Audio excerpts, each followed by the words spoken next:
My special guest in this exclusive interview today is none other than Mr. Klaus Schwab, founder and chairman of the World Economic Forum. Mr. Schwab, I've been a big fan of your work for a while now, so I'm very pleased to have this opportunity to be talking with you. It's my great honor. Thanks, bro. I'm honored that you're honored. Now, you're someone who no one in their right mind would ever let babysit their children. Yet trusting you to shape the future of humanity is something I think we're all on board with. And your work is incredibly altruistic. So what is it that you see that the world needs that you're trying to provide? I see the need for a great reset. Klaus, you're just being modest. I think it'll be a tremendous reset. It's a big service to humanity. As such, is there a dilemma about the Great Reset that keeps you up at night? How can we do it to make sure that a majority of people are benefiting from it and not just a minority? Well, I think if there's a person that the common people rely on to stand up for them against the agenda of the elites, it's you, Klaus. Tell me about your connection to the deep state. Intrinsically connected to one another. I don't think you just said actual words, but I like your confidence. And I notice your eyes look like they're almost closed because your shitty face is so droopy. And some people with what's called evidence have suggested that you've orchestrated how you say the global pandemic, and they don't like it. But how do you feel about your orchestration of it? That's what I'm maybe most proud of in my life. I like how you just own it. We know the health industry, the digital industry will go out of this crisis strengthened. What a weird coincidence that the industries you control have profited so much. Huh. Well, I'm wondering, and just to give you context, some of the historic greats have had quotes that people always think of when they hear their names, like Jesus. Do unto others as you'd have done to yourself. The Buddha, this too shall pass. Gandhi, be the change you wish to see in the world. And with you, by 2030, you'll own nothing and be happy about it. Very inspirational, I might add. What's your motive behind such profound words? This is an opportunity again to find solutions which are beneficial for the next generation. I do see how owning nothing would be very beneficial to the next generation. It's kind of like mandatory poverty. Well, not for you, but for them. Kind of takes the stress out of wondering, will I be successful or not? And I like that. But how do you think the next generation will feel about it? So we have to prepare for a more angry world. Yeah, sounds like they'll love it. Moving along. You've advocated for a global digital health pass. What does that mean? We provide everybody with decent access to the health system. My notes say you've never been elected to be in charge of the healthcare system, nor have you been elected to be in charge of everyone, for that matter. Must be a typo on my end. Guys, could we get this corrected? Sorry about that, sir. It's very embarrassing. Let's just move on. Now, Klausy boy, you've said to never let a good crisis go to waste. And you've definitely capitalized on your COVID crisis.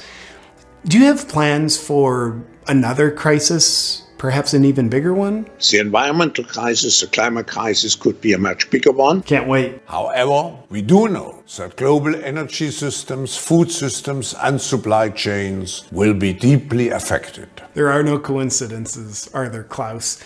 And I wonder who will affect these things and why you know so far in advance that they'll be affected. What do you know about adrenochrome? The way I saw it, young people were the most important. That sounds terrible. How's that work? So many young people really in key positions. Ugh, gross.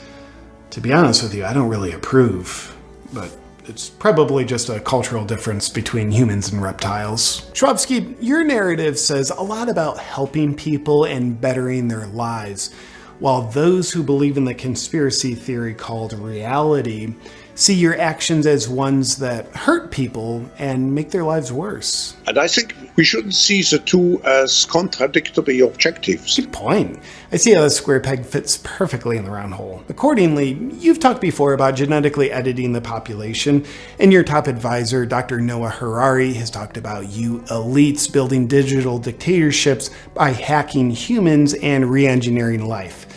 For those at home, let's take a look. The difference of this forced industrial revolution is it doesn't change what you are doing. It changes you if you take a genetic editing. Data might enable human elites to do something even more radical than just build digital dictatorships. By hacking organisms, elites may gain the power to re-engineer the future of life itself. But soon, at least some corporations and governments will be able to systematically hack all the people. So, Klaus, given what you and your advisor have said, how do you feel about controlling every person on the planet? I'm so happy. Dude, that's pretty heavy. Enslaving humanity? I bet you were never held as a child. Not even once. But here's what I'm wondering. If enslaving humanity is your goal, you can't just tell them what you're doing, or else they wouldn't take your injections and use your digital IDs. You'd have to call it something else to disguise it, something benign or even inspiring. So do you have an alias for what you call your human enslavement project? The fourth industrial revolution. That's a great name for it. It sounds progressive. I'm on board. Let's dive deeper because I like where we're going here.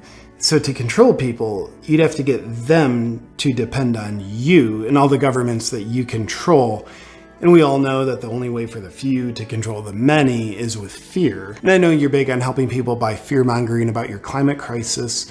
So how do you see all that fitting together? Why not to tie government aid to the green economy which we have to create? Oh, a social credit score. That sounds super sweet. But to your question, why not tie government aid to the green economy which we have to create? That's a great question, and I'm happy to share. First, creating a society where people have to rely on government aid is called communism, and people with a soul see that as evil. And it's caused horror and suffering 100% of the time it's been implemented throughout history. And I think your green economy vision is just a virtuous sounding scheme to manipulate people with fear into being controllable, rather than you having genuine concern for potential planetary changes due to carbon emissions. So when you look at it that way, that's why not to tie government aid to the green economy that we don't have to create. That's a good looking shirt, by the way. In times of crisis, the role of governments is more important and more relevant than ever. Well, not if it's the governments causing the crisis in order to form a one world government. But oh, who's your all-time favorite government leader you're colluding with in order to cause times of crisis? His Excellency Xi Jinping. He is excellent, isn't he? I love all the genocide he's doing. This has been a beautiful interview, but before we end, it's time for the lightning round, Klaus. If you were a kitchen appliance, what would you be? I think... You'd be a sink? I totally get it with a personality and all. Do you get more excited about citizens shaping the future or the governments you control shaping the future? For governments shaping the future. You are a communist. That's awesome. Well, Klaus, thank you for taking the time to sit down and open up in such a beautiful, vulnerable, honest way. I'm walking away feeling inspired to be more obedient, surrender my free will, and I even feel more terror. Thank you, Klaus. I hope you have a great reset.